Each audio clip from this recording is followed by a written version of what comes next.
원하는 삶으로 변화하기 위해 필요한 추진력의 진정한 원천에 대해 이야기하고자 합니다. 우리는 모두 더 나은 자신이 되고 싶어 합니다. 더 건강해지고 싶고, 더 효율적이고 싶고, 더 성공하고 싶어 하죠. 이를 위해 흔히 내가 무엇을 해야 할까? 또는 어떤 목표를 달성할까? 라는 질문을 던집니다. 하지만 이 질문에는 중요한 한 가지가 빠져 있습니다. 그것은 바로 나는 어떤 사람인가? 라는 질문입니다. 오늘 저는 이 질문이 왜 중요한지, 그리고 우리가 어떤 방식으로 이를 활용해 진정한 변화를 이룰 수 있는지 나누어 보겠습니다. 대부분의 사람들은 목표와 행동에 집중합니다. 예를 들어 나는 매일 운동을 30분씩 하겠다. 나는 매일 책을 한 챕터씩 읽겠다. 이러한 목표는 단기적으로 유용할 수 있습니다. 하지만 여기에는 한계가 있습니다. 목표는 특정 행동에만 영향을 미칩니다. 운동 목표를 달성했다고 해서 갑자기 다른 생활 습관이 달라지지는 않습니다. 그리고 목표는 달성 후 동기가 사라지는 경우가 많습니다. 반면 정체성을 디자인하는 접근은 다릅니다. 목표가 아니라 내가 어떤 사람인가를 고민하기 시작하면 단일 행동이 아니라 다양한 행동의 패키지를 자연스럽게 변화시킬 수 있습니다. 정체성이 중요한 이유는 단순합니다. 사람은 자신의 정체성에 부합하는 행동을 합니다. 내가 믿는 나의 정체성은 행동의 이유가 되고 지속성을 만듭니다. 예를 들어 나는 깔끔한 사람이다 라는 정체성을 가진 사람은 책상 정리를 넘어 시간 관리, 업무 처리, 심지어 인간관계까지 깔끔하고 체계적인 방식으로 행동하려 합니다. 나는 항상 배우고 성장하는 사람이다 라는 정체성을 가진 사람은 독서, 자기개발, 새로운 기술 습득 같은 다양한 행동을 자연스럽게 추구합니다. 정체성은 단일 행동이 아니라 행동의 집합을 이끄는 원천이 됩니다. 정체성을 잠재의식에 내면화하는 방법은 무엇일까요? 정체성을 확고하게 수립하기 위해서는 먼저 내가 되고 싶은 정체성을 명확히 정의해야 합니다. 나는 어떤 사람이 되고 싶은가? 라는 질문에 답해보세요. 나는 시간을 소중히 여기는 사람이다. 나는 책임감 있는 사람이다. 나는 능력 있는 비즈니스맨이다. 등과 같은 문장으로 정의해 볼 수 있습니다. 다음으로는 그 정체성을 가진 나를 상상하고 감정을 느껴보세요. 그 정체성을 가진 내가 얼마나 자부심을 느끼고 행복할지 상상해보세요. 감정을 충분히 누리면 잠재의식의 정체성을 각인할 수 있습니다. 셋째, 작은 행동으로 정체성을 증명하는 단계입니다. 행동은 정체성을 강화합니다. 예를 들어 시간 관리를 잘하는 사람이라면 하루 일정을 미리 계획해보세요. 나는 건강을 중요시하는 사람이다라면 식단을 조금 더 신경 써보세요. 넷째, 이러한 행동을 반복하며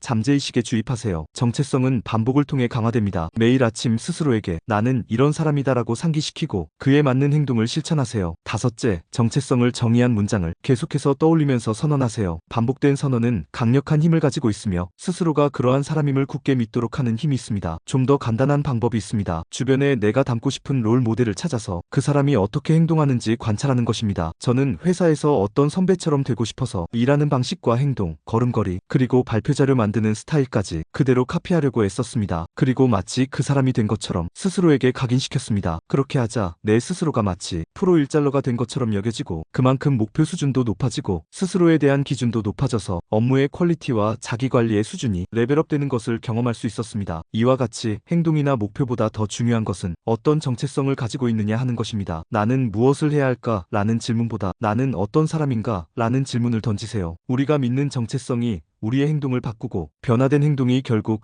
삶 전체를 변화시킬 것입니다. 지금 바로 내가 되고 싶은 모습으로 정체성을 디자인하세요. 그 순간부터 변화는 이미 시작된 것입니다.